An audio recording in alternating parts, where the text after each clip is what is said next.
sesuatu yang khawarik tadi itu tidak menimbulkan doror yang syar'i, tidak membahayakan lah. Yang ditimbulkan dari sesuatu yang khawarikul adah tadi itu tidak membahayakan kepada seseorang. Falaisa dzalika minas sihri. Nah, kalau 4 terpenuhi ini, maka falaisa dzalika minas sihri, itu bukan sihir namanya. Bal minal asrar wal maunah. Itu namanya asrar atau maunah. Itu bukan sihir tapi asrar maunah. Kalau 4 kriteria tersebut terpenuhi, itu adalah asrar maunah, bukan sihir.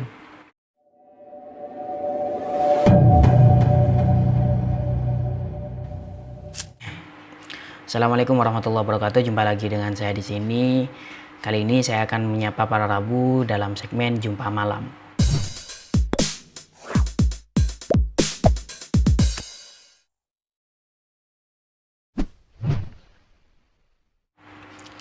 Jumpa malam kali ini saya akan membahas terkait hal ihwal yang sering ditanyakan para Rabu, karena memang hal ini juga didukung oleh keadaan akhir-akhir ini, yaitu yang memperbincangkan hal-hal yang mistik. Ada banyak hal yang perlu dikaji. Namun untuk memulai kali ini saya akan memulai dengan pembahasan mengenai dukun Islami. Apakah ada dukun yang Islam? Kalau memang ada, apakah apa saja kriteria yang harus terpenuhi sehingga dukun tersebut dikatakan Islami? Oke. Sebenarnya saya pernah menulis hal ini yang berkaitan dengan dukun, perdukunan, sekitaran 3 artikel. Namun saya sekarang akan merangkum satu artikel saya yang bisa diakses di link nanti di deskripsi terkait kriteria dukun Islami. Oke, dalam artikel tersebut saya mengutip dalam Hamish Fathul Wahhab. Di sana menjelaskan terkait al-isti'anah bi arwahil ardiyah. Isti'anah bi arwahil ardiyah. Meminta bantuan kepada arwah al-ardiyah. Roh bumi, ya, jin lah katakanlah begitu. Sebelum lanjut ke ini, sebenarnya begini, titik tekannya nanti yang menyebabkan kekafiran atau kesyirikan bukan mengenai isti'anah bi arwahil ardiyah, bukan itu. Arwahil ardiyah itu adalah makhluk, layaknya kita juga makhluk. Semuanya itu adalah makhluk Allah Subhanahu wa taala. Saya meminta bantuan kepada jin, itu layaknya saya meminta bantuan kepada para Rabu sekalian. Apakah berarti syirik? Ya belum tentu. Karena nanti tergantung, bukan konteksnya, bukan minta tolong. Kalau minta tolong kepada makhluk itu langsung divonis syirik, maka meminta tolong kepada manusia, minta bantuan kepada teman, itu pun juga dikatakan syirik. Karena teman itu juga makhluk. Titik tekannya bukan di sana. Nah, di sini akan dijelaskan di Hamish Fathul Wahhab itu mencakup mengenai apa istilahnya asror maunah dan juga terkait sihir, apa perbedaannya dan lain sebagainya. Nah, untuk itu semuanya itu nanti isti'anah bi arwahil ardiyah. Namun ada 4 kriteria sehingga hal itu dikatakan asror atau maunah. Oke, kita langsung mengkaji yang di Hamish Fathul Wahhabnya. Oke. Al-isti'anah bi arwahil ardiyah, meminta tolong kepada arwah al-ardiyah biwasitatir riyadah wa qiraatil azaim ila haitsu yakhluqullahu ta'ala akibat dzalika ala sabili jaril adah ba'dal khawariq wa hadan nau'u qalat al-mu'tazilah innahu kufrun li'annahu la yumkinu ma'hu ma'rifatu sidqir rusuli alaihi wassalatu wassalam lil iltibas. Oke. Ini membahas tentang isti'anah, meminta tolong kepada arwah al-ardiyah dengan pelantara riyadhah, gerak batin lah, qiraatil azaim, membaca azimat-azimat, ilahi itu yakhluqullahu ta'ala akibat dalika ala sabili jaril adah ba'dal khawariq. Sehingga gara-gara riyadhah kita atau qiraah dengan membaca amalan tertentu, Allah Subhanahu wa taala menjadikan sesuatu dalam diri kita itu sesuatu yang khawariq, sesuatu yang di luar ada, sesuatu yang di luar kebiasaan. Hal yang semacam ini, kata Mu'tazilah, ini pendapat Mu'tazilah, itu adalah kufur. Mu'tazilah yang langsung memvonis kafir. Kenapa? Li'annahu la yumkin ma'hu ma'rifatu sidqir rusuli alaihi wassalatu wassalam lil iltibas. Karena logikanya Mu'tazilah, hal itu langsung divonis kafir. Tapi kita kan bukan Mu'tazilah, kita Ahlussunnah wal Jamaah. Kata Mu'tazilah itu hal tersebut otomatis kafir, auto kafir, karena dengan kita membaca hal-hal yang semacam itu dan menyebabkan hal-hal yang khariqul adah, maka akan terjadi iltibas keserupaan dengan mukjizat lah, sehingga la yumkin ma'hu ma'rifatu sidqir rusuli alaihi wassalam, tidak dimungkinkan mengetahui kebenaran utusan. Oke, kita kaji satu persatu ya. Gini logikanya Mu'tazilah. Di Ahlussunnah wal Jamaah sendiri kan Rasulullah SAW wajib sidik, arsala ambiya dawi fatonah bisidki wat tablighi wal amanah bisidki jana. Wajib sidik. Apa buktinya Rasul itu sidik? Buktinya Rasul sidik itu adalah adanya mukjizat. Kalau di Hasyiah Ummul Barahinnya itu, di Syarah Ummul Barahinnya, an-nazilati manzilati qaulihi shadaqa abdi fi kulli ma yubalighu anni, yang mana mukjizat itu setara dengan ucapan Allah Subhanahu wa taala, hambaku ini benar. Maka Allah menurunkan mukjizat itu setara dengan Allah mengatakan hambaku ini benar. Nah, jadi nabi itu pasti benar gara-gara mukjizat. Oke. Nabi itu pasti benar gara-gara mukjizat. Kenapa kok bisa begitu? Karena mukjizat itu adalah pembenaran dari Allah Subhanahu wa taala yang maha benar. Allah Subhanahu wa taala pasti benar. Kenapa? Karena segala sesuatu itu ucapan dari Allah, firman dari Allah Subhanahu wa taala itu ala wifqi ilmihi, sesuai dengan ilmunya Allah, dan ilmunya Allah taala itu pasti benar. Oke. Jadi Rasul itu dikatakan benar gara-gara mukjizat tersebut. Oke. Mukjizat sendiri itu adalah, definisinya mukjizat kalau di Syarah Ummul Barahin itu, amrun khariqun lil adah makrunun bit tahdi ma'adamil mu'aradah. Sesuatu yang khariqul adah, di luar kebiasaan, makrunun bit tahdi ma'adamil mu'aradah, yang bersamaan dengan pengakuan menjadi nabi, ma'adamil mu'aradah, dengan tanpa tandingan. Itu definisi mukjizat. Itu tentunya di kitab-kitab Ahlul Aswaja ya.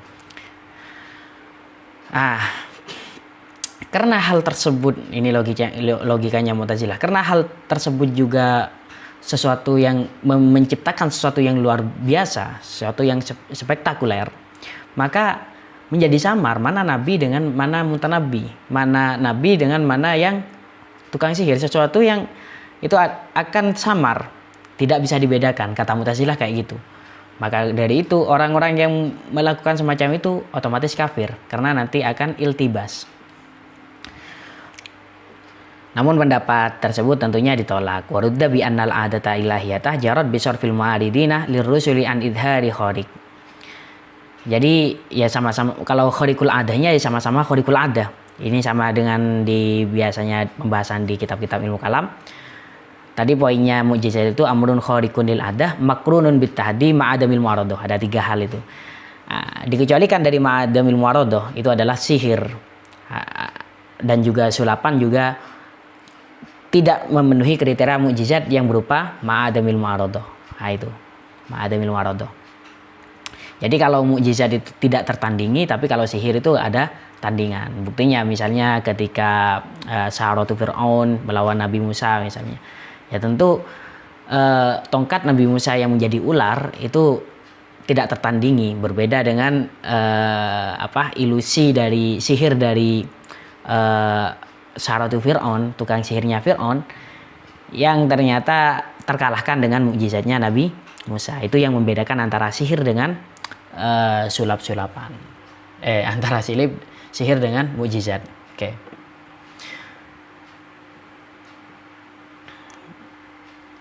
Nah, kemudian kita sekarang akan membahas ke inti. Oke, sekarang kita akan kembali ke pembahasan inti, yaitu apakah ada dukun yang Islami, dan kalau memang ada dukun yang Islami, apa kriteria-kriteria yang perlu dipenuhi bagi dukun Islami tersebut. Oke.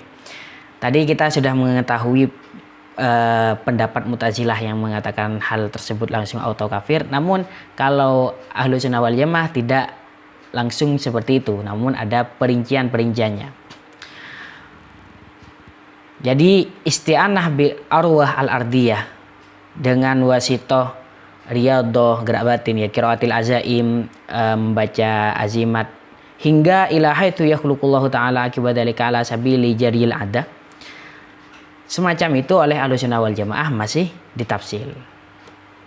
At-tahqiq ayyuqala in kana may yata'ata dzalika khairan mutasyari'an fi kamilin ma ya'ti wa yadir. Itu adalah, ini yang saya maksud adalah poin pertama. Kalau pendapat yang benar, apabila orang yang melakukan semacam itu adalah orang yang baik, khairan mutasyari'an, orang yang baik dan juga sesuai syariat, itu poin pertama. Yang kedua, wa kana may yasta'inu bihi minal arwah al khairah. Orang yang wa kana may yasta'inu bihi minal arwah al khairah. Orang tersebut meminta tolong kepada al arwah al khairah. Roh-roh yang baik, bukan roh-roh yang jahat. Itu yang poin kedua. Poin ketiga, wa kanat azaimuhu la tukhalifus syar'ah. Wa laisa fi ma yadharu ala yadihi minal khawarik darurun syar'iyyun. Ini yang ketiga dan yang keempat. Yang ketiga tadi, wa kanat azaimuhu la tukhalifus syar'ah. Azimat-azimatnya tadi itu tidak bertentangan dengan syariat. Walaysa, yang keempat, walaysa fi ma yadharu ala yadihi minal khawarik darurun syar'iyyun ala ahadin. Yang keempat itu adalah sesuatu yang khawarik tadi itu tidak menimbulkan doror yang syar'i, tidak membahayakan lah. Yang ditimbulkan dari sesuatu yang khawarikul adah tadi itu tidak membahayakan kepada seseorang. Falaysa dzalika minas sihri. Nah, kalau empat terpenuhi ini, maka falaysa dzalika minas sihri, itu bukan sihir namanya. Bal minal asrar wal maunah. Itu namanya asrar atau maunah. Itu bukan sihir tapi asrar maunah. Kalau empat kriteria tersebut terpenuhi, itu adalah asrar maunah, bukan sihir. Namun kalau salah satu dari empat ini tidak terpenuhi, fa illa fahuwa haramun, maka itu haram. Ini yang membedakan yang boleh dengan yang haram. Jadi kalau empat kriteria tersebut terpenuhi itu gak masalah, sah-sah saja. Kemudian kalau tidak terpenuhi, maka itu haram. Salah satu dari empat tadi itu tidak terpenuhi, maka haram. Misalnya orang yang melakukan tersebut tidak baik, penipu misalnya, melakukan trik-trik untuk mengelabui seseorang, ya maka tidak khairan mutasyari'an, maka ya jelas haram nanti. Atau juga yang digunakan azimatnya menyalahi syariat, kriterianya tadi la tukhalifus syar'a kan, wa kanat azaimuhu la tukhalifus syar'a. Ternyata yang digunakan medianya itu media yang bertentangan dengan syariat, ya maka juga haram. Intinya ya tadi empat itu, orangnya ya harus baik, rohnya itu harus roh yang baik, dan juga azimatnya itu tidak bertentangan dengan syarat, dan juga tidak membahayakan kepada seseorang, tidak menimbulkan doror yang syar'i.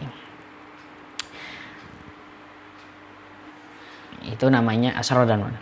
Wa illa fahuwa haramun. Nah, kalau keempat kriteria tersebut tidak terpenuhi, maka haram. In ta'allamahu liya'mala bihi. Kalau mempelajarinya itu untuk sekedar mengamalkannya. Bal yakfuru ini taqadah hilladzalika. Bahkan kafir kalau sampai meyakini bahwasanya hal tersebut itu halal. Jadi kalau misalnya ada medianya tadi media yang bertentangan dengan syariat. Kemudian dia melakukan hal itu dan meyakini bahwasanya hal itu halal, ya maka bisa menyebabkan kekafiran. Kekafirannya itu gara-gara meyakini sesuatu yang halal meyakini sesuatu yang haram diyakini menjadi halal. Itu kan konsep dasar di Islam taufik kan. Fa in ta'allamahu liyatawaqqahu famubahun. Kalau mempelajarinya itu untuk istilahnya melindungi diri, untuk menyelamatkan diri, maka itu mubah. Wa illa famakruhun. Kalau tidak, maka makruh, hanya iseng misalnya. Iseng mempelajari hal-hal yang semacam itu, maka makruh. Namun mungkin kalau ini dirasa jelimet, bisa langsung ngecek ke tulisan saya, dan saya sudah menyiapkan ini untuk ini adalah sebuah rangkuman dari yang saya jelaskan tadi. Bisa jenengan akses langsung atau download di link yang ada di deskripsi. Untuk berikutnya mungkin kita akan membahas mengenai alam gaib, bisa juga tentang jin yang berkaitan dengan akidah, karena saya lagi hobi-hobinya mempelajari nuansa-nuansa ghaibiyat. Oke. Kurang lebihnya mohon maaf. Akhirnya, wassalamualaikum warahmatullahi wabarakatuh.